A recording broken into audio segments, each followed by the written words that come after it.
મેં તમને ના તો પાડી હતી કે એટલી એવી નાની એવી વાતમાં મમ્મી પપ્પાને અલગ રહેવા ન મોકલી દેવાય.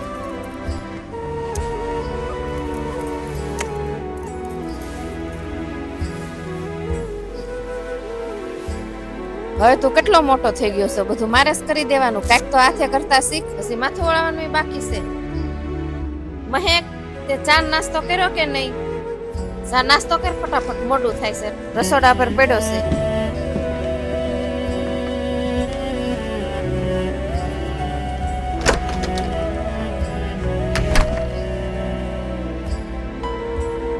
નાસ્તો કર્યા વગર વયા ગયા.